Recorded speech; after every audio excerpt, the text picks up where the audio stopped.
હા ચાલુ થઈ ગયો ને. ચાલો ભાઈ સ્ટાર્ટ કરીએ. કાલે આપણે શું જોયેલું? કાલે આપણે એક નવું ચેપ્ટર સ્ટાર્ટ કરેલું કે જેનું નામ હતું ભાગીદારીનું પુનર્ગઠન. બરાબર. હવે પુનર્ગઠન એટલે શું? આપણે છે ને પહેલાં થોડી થિયરીની ચર્ચા કરી. આપણે 4 સવાલના જવાબ મેળવ્યા કાલે. સૌથી પહેલાં આપણે શું જોયેલું? પહેલાં તો મેં તમને કીધેલું કે છે ને ભાગીદારી અલગ હોય, ભાગીદારી પેઢી અલગ હોય, અને હજુ હું કીધેલું 3 વસ્તુ કીધેલી: ભાગીદારી, ભાગીદારો, ભાગીદારો અને ભાગીદારી પેઢી. તો ભાગીદારો એટલે કોણ? જે લોકો મેમ્બર છે ફર્મના, જે પાર્ટનરશિપનો જે ધંધો ચાલતો છે એના જેટલા મેમ્બર એ શું છે? ભાગીદારો. એ લોકો વચ્ચેનો જે રિલેશન છે એને શું નામ આપેલું છે આપણે? ભાગીદારી. અને એ ભાગીદારીનું શું થવાનું છે? પુનર્ગઠન. ભાગીદારીનું પુનર્ગઠન જોતા છે. પછી આપણે કારણો જોયા કે કેમ પુનર્ગઠન થઈ શકે. તો એનામાં આપણે 3 કારણ જોયેલા.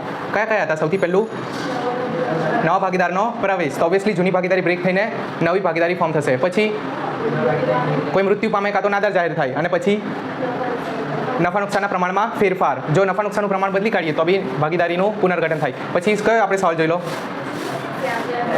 અચ્છા, લાભનું પ્રમાણ એટલે શું ને ત્યાગનું પ્રમાણ એટલે શું? બંને આપણે કાલે થિયરી જોયેલી. યાદ છે? આપણે તમે પિઝા આપણે વેચતા હતા અને 3 મળતો હતો અને 1 ને પછી આપણે સરખું કરેલું. એટલે એક જણ ત્યાગ કરતો હતો અને એક જણે શું થતો હતો? લાભ. અને પછી આપણે ચાલુ કરેલું ટૂંકા દાખલા. આપણે કોના ટૂંકા દાખલા સ્ટાર્ટ કરેલા? લાભને લગતા, ત્યાગને લગતા. સોરી, ત્યાગ. કયા મહિનામાં ત્યાગ કરીએ આપણે? મસ્ત વેકેશન એન્જોય કરતા હોય, અચાનક આપણે શું કરવું પડે? બધું હવે પેલું રમવાનું ને બધું શું કરવાનું? ત્યાગ. આ ત્યાગ આપણે કરીએ તો જૂન મહિનામાં. એટલે એનો મતલબ શું થાય? જૂનું માઇનસ નવું. તો કોષ્ટક બનાવીને આપણે જૂનું નવું કરતા હતા અને પછી યાદ છે એનામાં આપણે દાખલા નંબર 1 અને દાખલા નંબર 2 કમ્પ્લીટ થઈ ગયેલો. દાખલા નંબર 2 થોડો વિશિષ્ટ હતો. એમાં શું આવી ગયેલું ખબર? કોણ હતું? આકાશ, વિકાસ અને પ્રકાશ. એ જ 3 હતા ને? હું નહીં બરાબર. એમાંથી ત્રીજાને આપણે આકાશ, પ્રકાશ અને વિકાસ, એમાં ત્રીજાને ન તો લાભ થતો ન તો ત્યાગ. એનું એકદમ 0-0 આવી ગયેલું. તો એમાં શું લખવાનું? અહીંયા ન લાભ ન ત્યાગ. અને પછી મેં 4 દાખલા હોમવર્કમાં આપેલા અને જેટલાના નથી થયા એ લોકોએ કાલે 2 વાર ગણી લાવવા પડશે કમ્પલસરી. પહેલો બીજો તો આપણે અહીંયા કરેલો. ત્રીજો, ચોથો, પાંચમો, છઠ્ઠો મેં હોમવર્કમાં આપેલો. તું મને ઉલ્લુ નહીં બનાવ. સેમ છે એટલે મેં કીધેલું કે કરી લેજો, ખોટો ટાઈમપાસ કરીને મતલબ નથી. બરાબર. કંઈ નહીં, ત્રીજો ચોથો કર્યો ને એનો પહેલાં જવાબ ડિસ્કસ કરીએ આપણે. ત્રીજો અને ચોથો. તો ત્રીજાનું શું આવેલું? જયમીન અને મહેન્દ્રવાળો દાખલો છે. પહેલાં એ લોકો સરખું વેચતા હતા, 1:1. પછી એ લોકોએ નક્કી કર્યું કે જયમીનને આપણે છે ને 3 ટુકડા આપીશું અને પેલાને મહેન્દ્રને ખાલી 1. ખબર નહીં કેમ આવું ભેદભાવ કર્યો, પણ આ લોકોએ આવું કર્યું. તો પછી એનામાં લાભ અને ત્યાગ આપણે શું શોધવાનું હતું બંનેમાંથી? લાભ કે ત્યાગ? તો ત્યાગનું સૂત્ર શું આવે? જૂનું માઇનસ નવું. તો પછી જયમીનને શું આવ્યું? -2/8 જવાબ આવ્યો હશે. તો એનો મતલબ ત્યાગ શોધવા ગયા ને માઇનસમાં જતો રહ્યો. તો એનો મતલબ એ શું છે? લાભ છે. બરાબર. અને પછી જેટલું માઇનસ હોય તેટલું જ પ્લસ બી હોય. તો નીચે 2/8 આવી ગયું. તો એ આવી ગયો ત્યાગ. એટલે કોઈ ત્યાગ કર્યો? મહેન્દ્ર. અને જયમીનને શું થઈ ગયો? લાભ. પછી દાખલા નંબર 4માં શું હતું? જતીન અને શિવમ. જતીન અને શિવમમાં શું હતું? જોઉં તો કે ભાઈ પહેલાં એ લોકો કયા પ્રમાણમાં વેચતા હતા? 1:1. અને પછી કયું પ્રમાણ નક્કી કર્યું એ લોકોએ? 4:1. તો પછી આપણે પહેલાંમાં શું આવ્યું? જતીનનો -3/10 આવ્યું હશે. એટલે ત્યાગ શોધવા ગયા અને જવાબ શેમાં આવી ગયો? માઇનસમાં. તો આને શું કહેવાય? તો કેટલો લાભ થયો એને? 3/10. અને શિવમને ત્યાગ કર્યો 3/10. જેટલું પ્લસ થાય એટલું જ માઇનસ થાય. એ મેં કાલે કરાવેલું. બરાબર. અને પછી 5મો અને 6ઠ્ઠો દાખલો જે તમે આજે હોમવર્કમાં કરી નથી લાવ્યા. આજનો દિવસ માફ કરતો છું, આજે 2 વાર લખવા નહીં આપતો. હા, કંઈ નહીં. Very good. ચાલો હવે આજે આપણે સ્ટાર્ટ કરીએ લાભને લગતા દાખલા. હેડિંગ આપી દો: લાભને લગતા દાખલા.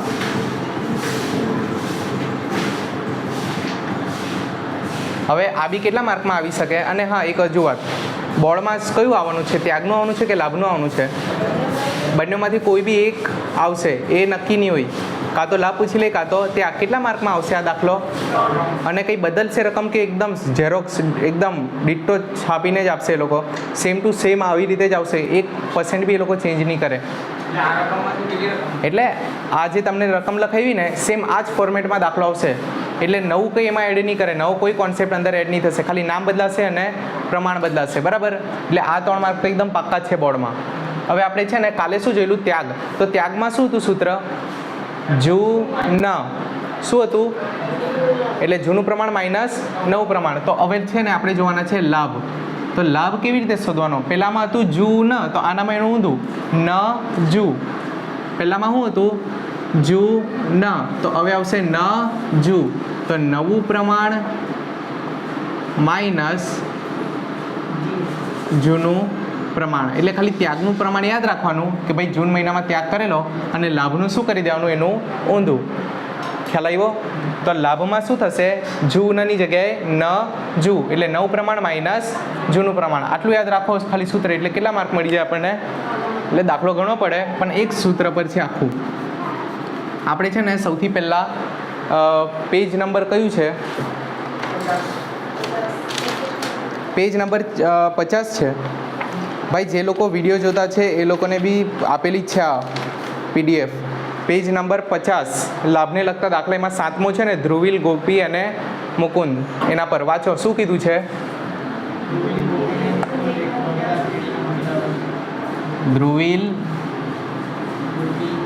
ધ્રુવીલ પછી ગોપી અને મુકુંદ એક ભાગીદારી પેઢીના ભાગીદારો છે. પછી શું થયું? સરખું છે. ભાઈ સરખું એટલે મેં તો કોઈ દિવસ કર્યું જ નથી. સરખું એટલે શું લખું? અચ્છા આટલું ઇઝી હતું. 1:1:1. એટલે ધ્રુવીલ બી એક ટુકડો ખાય, ગોપી બી એક ટુકડો, અને એટલે પીઝાના ટોટલ કેટલા ટુકડા કરું મેં? તો બધાના છેદમાં 3 કરી દેવું. અને હા, મેં પાછું આનામાં કન્ફ્યુઝ નહીં થતા, મેં અહીંયા 1 લખ્યું અને એમ કરીને થોડુંક ક્રોસમાં 3 લખ્યું. અને કોઈ કેવું લખે, 1 લખે અને એની નીચે 3 લખે. તો આ બંને અલગ અલગ કહેવાય કે એક જ કહેવાય? એક જ કહેવાય, કંઈ અલગ નથી. આ ખાલી પ્રેઝન્ટેશન બધાનું અલગ અલગ હોય. મને આવી રીતે ફાવે તો મેં આવી રીતે લખું. કંઈ નહીં દોડે, કંઈ વાંધો નથી, એક જ કહેવાય. આ કયું પ્રમાણ છે લોકોનું? 1:1:1.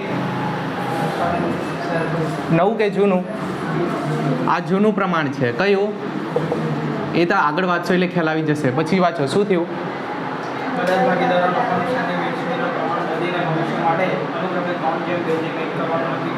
3:2:1 એટલે ભવિષ્યમાં એવું કરવાના છે, એવું નક્કી કર્યું ને. એનો મતલબ કે નવું પ્રમાણ શું બની જશે હવે? નવું પ્રમાણ 3, 2 અને એટલે મસ્ત હરકું ખાતા હતા ને, તો આને ખબર નહીં હું પેટમાં દુખ્યો આવ્યો કે મેં 3 ટુકડા ખાવા અને 2 જ, અને આને તો હપું છું એકદમ એક જ. આવી રીતે તો ટોટલ કેટલા હવે કેટલા ટુકડા થશે પીઝાના? 3, 2 ને 1 6. તો 6માંથી 3 આના, 6માંથી 2 આના, અને 6માંથી 1 આનો. આપણે નવું અને જૂનું પ્રમાણ મળી ગયો. બરાબર. હવે તો ઇઝી જ છે ને. પ્લસ 2 આપી દે અહીંયા.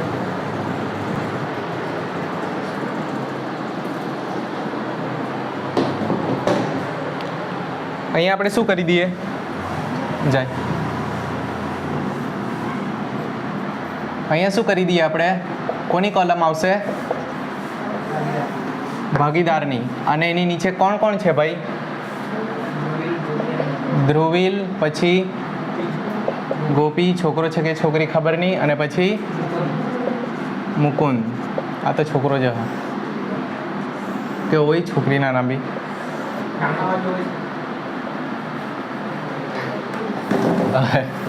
આપણે શું શોધવાનું છે? જો તો રકમમાં શું કીધું છે? લાભનું પ્રમાણ શોધો. તો લાભનું અહીંયા સૂત્ર લખી દઉં મેં. લાભનો મતલબ શું લખવાનું? જુ ન, એની જગ્યાએ આવશે હવે ન જુ. તો નવું પ્રમાણ માઇનસ જૂનું પ્રમાણ. ખ્યાલ આવ્યો?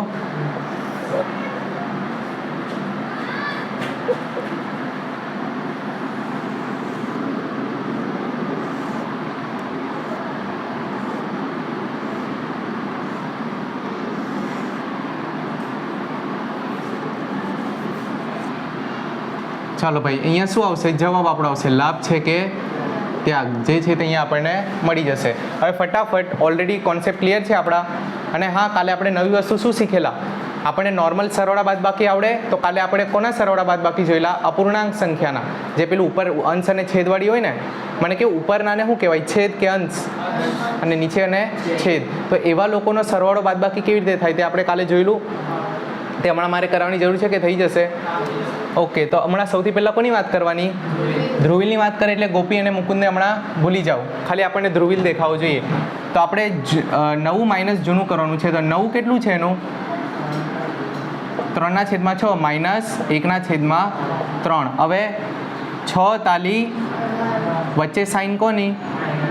પછી 3 તાલી અને 6 એકું થઈ ગયું. 9માંથી 6 જાય તો મને કેવું આ લાભ આવ્યો કે ત્યાગ આવ્યો? ત્યાગ આવ્યો. લાભ આવ્યો? ત્યાગ.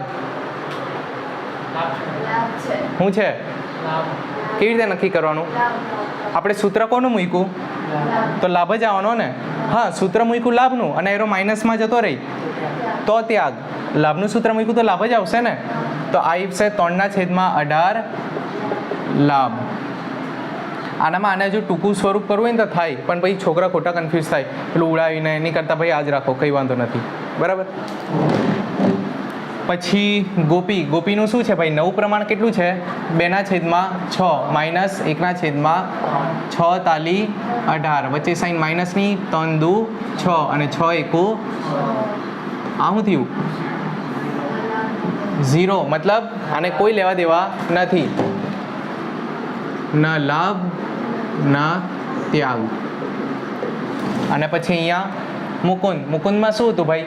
નવું માઇનસ જૂનું 1/6 માઇનસ 1/6 તાલી 3 એકું વચ્ચે માઇનસ 6 એકું આવું થઈ ગયું -3/. આ તો બધું ખબર પડે ને, 3માંથી 6 જાય તો એમ આપણને નહીં આવડે કે ભાઈ 3માંથી 6 કેવી રીતે જાય. તો કેલ્સી પર કરવાનું, કેલ્સી પર 3 લખવાના, માઇનસ અને પછી 6, પછી બરાબર દબાવશો તો શું મળી જશે? તો -3. હવે આપણે લાભનું સૂત્ર મૂક્યું અને જવાબ આવી ગયો માઇનસમાં, તો આ શું છે? તો અહીંયા લખીશું 3/18 ત્યાગ. ખ્યાલ આવ્યો? પછી અહીંયા લખવાનો છેલ્લે ફાઇનલ જવાબ ગુજરાતીમાં. આ તો ગણિતમાં જવાબ લખો. હવે અહીંયા જવાબ આપણે ધ્રુવીલનો લાભ બરાબર 3/18. ધ્રુવી લખાઈ ગયું, ધ્રુવીલનો. અને પછી છે ગોપીનો ના લાભ ના ત્યાગ. આવી રીતે ગુજરાતીમાં લખી દે ને તો કેવું, પેલા અમુક જે પેલા બોર્ડના ટીચર હોય ને કે જેમને બસ એકદમ પેલા રૂલ રેગ્યુલેશનવાળા કે અમને ગુજરાતીમાં જ જવાબ જોઈએ, એ લોકોને લખી આપવાનું કે ભાઈ અમારા માર્ક નહીં કાપો તમે, અમે લખી આપીએ. ગોપી પછી શું છે? મુકુંદનો ત્યાગ કેટલો? 3/. તો આ તો માઇનસમાં હતું ને, અલા ભાઈ તું લખી દીધું ને ત્યાગ, એટલે ગુજરાતીમાં કહી દીધું કે ત્યાગ છે તો પછી માઇનસમાં નહીં લખવાનું. ખ્યાલ આવ્યો? બસ આ હતો લાભને લગતો દાખલો. 3 માર્ક આવે આરામથી. આના પછીના બધા દાખલા ઓલમોસ્ટ બધા જ સેમ છે. બરાબર ના? ઘરેથી ને અહીંયા જ કરો ફટાફટ, પણ 2-3 દાખલા અહીંયા કરો, કંઈ વાંધો નથી. આવતા રહો ફટાફટ. અને આને શું કરું, વિડીયોને સ્ટોપ કરીએ. હવે કંઈ નવો કોન્સેપ્ટ આવશે ને તો ચાલુ કરા. ચાલો, દાખલા નંબર 7 થઈ ગયો. હવે દાખલા નંબર 8માં ધ્યાન. દાખલા નંબર 8, જો કે આ જાતે કરવા આપેલો પણ નથી ખબર પડી એટલે પાછો કરાવતો છું. બરાબર. શું થયું આનામાં? કોણ કોણ છે? મેરી, મરિયમ અને મીરા. એવું કઈ છે? મેરી ક્રિશ્ચિયન નામ છે, મરિયમ આ ખબર નહીં, અને મીરા આ બધા ધર્મોને લગતા નામ આવી ગયા. અહીંયા પહેલાં આપણે લઈએ જૂનું પ્રમાણ. ચાલો ઉપર ધ્યાન. અને નવું પ્રમાણ. પહેલાં શું હતું એ લોકોનું નફા નુકસાનનું પ્રમાણ? 4, 3 અને એટલે મેરી 4 પીઝાના ટુકડા ખાતી, એરી 3 અને એરી 3. ટોટલ કેટલા ટુકડા કરતા આપણે? 10. તો 10માંથી 4 આના, એટલે બધાના છેદમાં 10-10 મૂકી દીધા. બરાબર. અને પછી નવું પ્રમાણ એ લોકોએ બદલીને શું નક્કી કર્યું? 3, 2 અને ઓકે. હવે કેટલા ટુકડા કરવાના ટોટલ? 3 ને 2 5 અને 1 તો 6માંથી 3, એટલે બધાના છેદમાં કેટલા લખી દઉં મેં? અહીંયા સુધી બધાનું સાચું. બરાબર. હવે આગળની ગણતરી જોઈએ આપણે. અહીંયા આપણે કોલમ બનાવીશું ભાગીદારની. અહીંયા બનશે કોલમ ભાગીદારની. અને અહીંયા આપણે શું શોધવાનું છે? લાભ. લાભ એટલે નવું પ્રમાણ, માઇનસ જૂનું પ્રમાણ. અને અહીંયા લાભ છે કે ત્યાગ તે અહીંયા આપણે છેલ્લી કોલમમાં લખવાનું. બરાબર. હવે જો સૌથી પહેલી કોણ છે? મેરી. તો નવું માઇનસ જૂનું. તો નવું કેટલું છે મેરીનું? 3/6 માઇનસ જૂનું કેટલું છે? 4/10. ઉપર ધ્યાન બધાનું. હવે આપણે કેવી રીતે કરવાનું? નીચેનું ચોકડી ગુણાકાર આવડે ને, નીચેના બેનો ગુણાકાર 10 છંગ વચ્ચે સાઈન કોની? હવે ક્રોસ ગુણાકાર 10 × 3 કેટલા આવે? અને 6 ચોક એટલે 30માંથી 24 જાય તો 6/60. બરાબર. હવે મેરીનો શું આવ્યો? લાભનું શોધવા ગયા, પ્લસમાં છે એટલે આ શું આવ્યો? 6/60 લાભ. મેરીનું પૈતું. હવે કોણ છે? મરિયમ. કેવું નામ છે એનું? નવ પ્રમાણ કેટલું છે એનું? 9 માઇનસ જૂનું કરવાનું ને આપણે. 9 કેટલું છે? 2/6 માઇનસ 3/10. 10 છંગ 10 દુ વચ્ચે સાઈન કોની? માઇનસની. 6 તાલી તો 20માંથી 18 જાય તો કેટલા બચે? તો 2/60. શું આવ્યું આ? તો ભાઈ 2/60 લાભ. આટલો લાભ થયો. આ બંનેને લાભ જ થતો છે તો ઓબ્વિયસલી આણે ત્યાગ કર્યો હશે. એક જણ ત્યાગ કરે ને તો જ બીજા કોઈને લાભ થાય.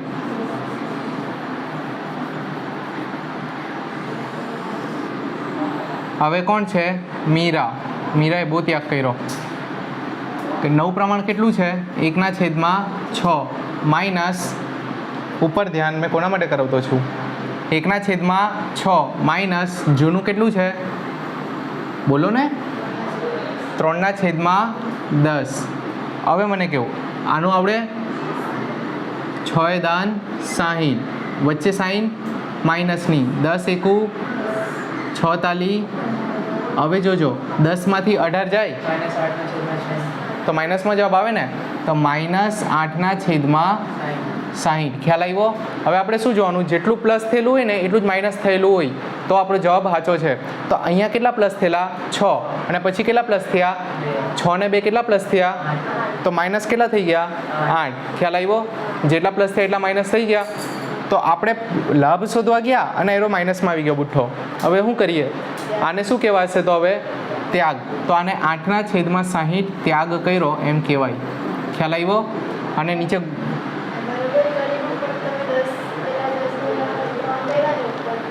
10 ગુણ્યા કાં કર્યા? આના બી ઉપર. આનામાં 10 × 3 30. સરસ. તો 6 × 4 બી કરવાના જ છે. આ બેનો ગુણાકાર અહીંયા લખવાનો, આ બેનો ગુણાકાર અહીંયા લખવાનો. કે તો અહીંયા લખી દીધો એ નહીં ચાલે ને આવી રીતે. બરાબર. આનામાં ખ્યાલ આવ્યો? નીચે ગુજરાતીમાં લખી દેજો. અહીંયા બીજા દાખલાનો જવાબ બી આપણો થઈ ગયો.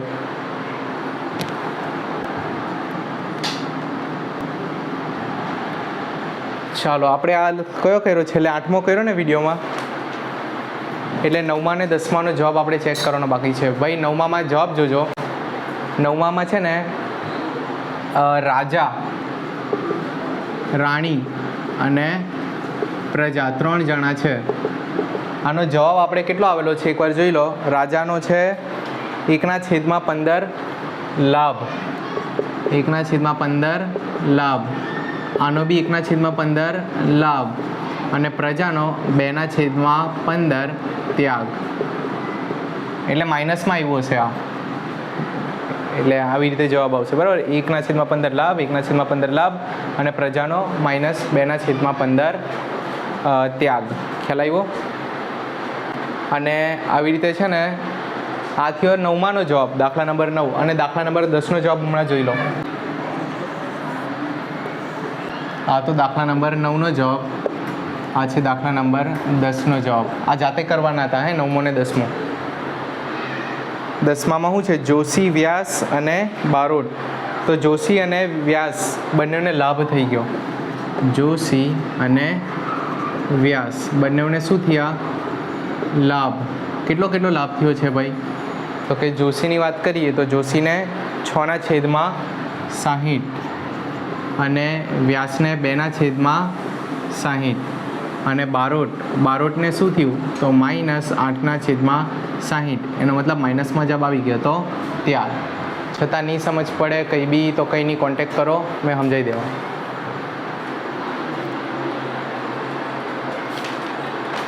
ચાલો અને હવે એક લાસ્ટ દાખલો છે દાખલા નંબર 11 એટલે આપણા બધા દાખલા કમ્પ્લીટ થઈ જાય. તો 11મો હોમવર્કમાં છે આપણે કાલે એનો જવાબ ડિસ્કસ કરીશું. આજ માટે આટલું જ.